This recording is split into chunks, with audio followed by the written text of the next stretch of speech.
When my fiancé Jason and I found the cute little bungalow on Elm Street, it seemed almost too good to be true. The rent was cheap for the area, it had a big backyard, hardwood floors, and was a 15-minute walk from both our jobs. It wasn't the best neighborhood, but we were thrilled to finally move out of our cramped apartment into a place with room for the both of us. The day we moved in was hot and humid.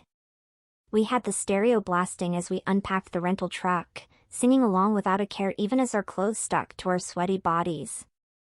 We were giddy with excitement about this new chapter for the two of us. As Jason and I hauled our couch through the front door, I noticed the neighbor from across the street staring at us.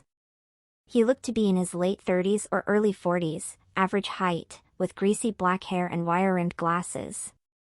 I smiled and waved, but he just kept staring with eyes that reminded me of a dead fish.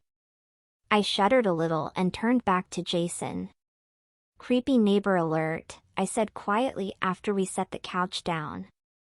"Oh stop, I'm sure he's fine. Probably just curious about us," Jason chuckled. But over the next few days, I couldn't shake the feeling of dead fish eyes watching whenever we came or went. My wariness of the man across the street ebbed over the next few weeks as we settled into domestic bliss. I got a new job as a paralegal at a law firm downtown. Jason worked as a line cook at a popular restaurant just a few blocks away. We would meet on my lunch breaks for picnic dates at the little park down the street, soaking in our newfound independence. It wasn't until about 3 weeks after moving in that things started feeling off.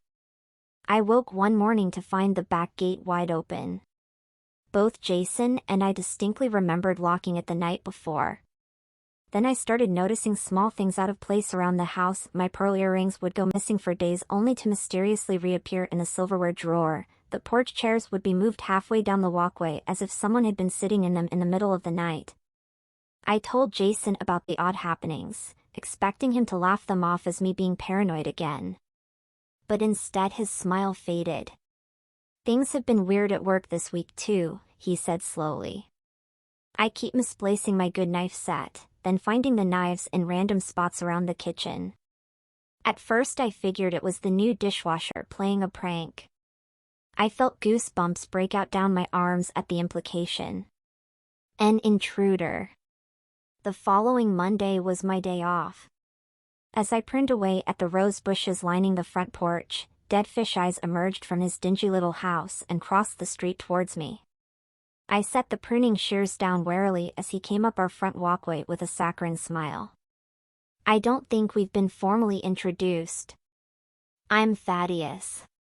But you can call me Thad," he said in an overly sweet voice, sticking his hand out. I shook it quickly, skin crawling at his clammy palm against mine. Up close, Thad looked even creepier. Patchy stubble covered his sallow cheeks. Behind the glasses, his left eye wandered lazily. His dark hair was lank and overgrown. He smelled vaguely of cigarettes and body odor. "I'm Sabrina. Just moved in with my fiancé Jason a few weeks ago," I said politely, hoping if I humored his introduction he'd be on his way. "Yes, I know," Thad replied, in a way that made my blood turn to ice. But before I could question him further, he gestured behind him. "I should get back home. So much to do." He waved with his long, yellowed fingernails and sloped back across the road. I stood frozen until I saw his front door shut before practically sprinting inside to shower off any lingering creep vibes. That night I told Jason about the encounter with vivid detail, down to the wandering eye and dollar store cologne. "We need to tell the landlord, Sabrina," Jason said firmly. "Something's not right with this dude. What if he's the one getting in here while we're gone?"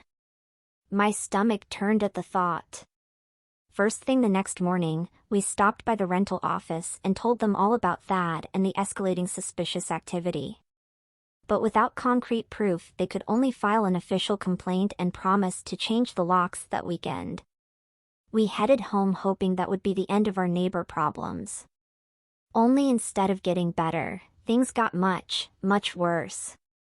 That evening I went to take out the kitchen trash and noticed the gate was wide open again. I knew for sure we'd closed it firmly when we left that morning. As I wrestled the alley gate back into place, the sound of something heavy scraping against concrete made me whirl around. At the other end of the alley stood Thad, grunting as he dragged what looked like a large black duffel bag into his tiny backyard. Before he noticed me, I ducked back inside, heart pounding like crazy at the sight of my creepy neighbor lugging that ominous bag under the cover of darkness. What if it was weapons? Or drugs? Or a body? Every true crime show I'd ever seen was flooding my brain with horrible possibilities. That's it. I'm staying home from work tomorrow to get some answers, I told Jason. I could barely sleep that night, tossing and turning to every little house noise or creak. What was Thad doing in that dank little house of his? Was he plotting something evil? By dawn's light, I felt crazed with horrific imaginings. The minute Jason left for work the next morning, I stationed myself at our living room window to keep watch on our shady neighbor's movements. Around 10 a.m., Thad finally emerged. I expected him to just get in his old Buick and drive off. Instead, he glanced furtively up and down the street before crossing right over towards our house. I scurried away from the window in panic. Why was he coming here? I heard the screen door creak open. Heavy footsteps crossed the porch towards the front door. My heart pounded so hard I thought I might pass out. Then the jiggling of the locked doorknob. Thad cursed under his breath before the footsteps retreated again down the porch steps. I sagged in desperate relief against the hallway wall. That relief evaporated at the sound of footsteps circling the side of the house towards the backyard. I crept to the back door window and peered out cautiously just in time to see Thad's shadowy form disappear into our storage shed at the back of the yard. I watched in horror as he crept back out a few minutes later, a coil of Jason's good chef knives glinting in his grimy hands. I screamed before I could stop myself, months of built-up fear releasing itself at the sight of the psycho brazenly robbing us in broad daylight. Thad's eyes widened and he turned to run, tearing across the backyard with Jason's precious knives. I was done being quiet and polite. This man was stealing from us, trespassing on our property, and possibly worse. I dialed 911 with shaking hands, reporting the whole saga ending with the failed break-in I'd just witnessed. To my massive relief, an officer arrived within 10 minutes. I led her around back just in time to see Thad hurrying from his house towards us with an oil drum of gasoline. At the sight of my uniformed companion, he froze like a deer in headlights, before turning abruptly to flee. The young policewoman caught him easily, wrestling my scrawny neighbor to the ground. By the time backup arrived, Thad was subdued face down on the pavement, sputtering excuses about just borrowing some things from the new neighbors. A quick sweep of his house revealed the dreaded black duffel bag on the kitchen table, unzipped open to reveal several carving knives, photos of Jason and I coming and going over the last few weeks, and a .22 caliber revolver. The tiny basement had an assembled shrine covered with more surveillance-style photos and crude satanic symbols. It seemed Thad had been planning something far more sinister than just stealing random items from our house. I nearly threw up imagining what would have happened if I hadn't been home to catch his failed attempt that day. Our landlord changed the locks and installed security cameras while Thad was being held for felony stalking, unlawful surveillance, attempted burglary and firearms charges. Jason slept with a baseball bat next to the bed for months afterwards, while I jumped at every stray noise like a frightened rabbit. We reluctantly finished out our 1-year lease at the little bungalow before moving across town. The nightmares have faded over time and we now happily own a secure little craftsman house far from Elm Street. But I still feel phantom goosebumps remembering the dead fish stare of our creepy stalker neighbor and his house of unearthed horrors. We definitely learned our lesson about judging books by their covers when it comes to strangers. And for that matter, neighbors too.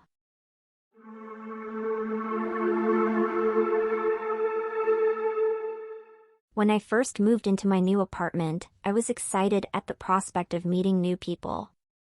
I had just gotten out of a long relationship and was ready for a fresh start. The building seemed nice enough. It was one of those big complexes with hundreds of units, so I figured I'd make friends in no time. On my third day there, I met Kevin. I had just gotten home from work and was unloading groceries from my car when he appeared next to me, seeming to manifest from thin air. "Hi there. I'm Kevin, your neighbor from Unit 312. Here, let me help you with those bags."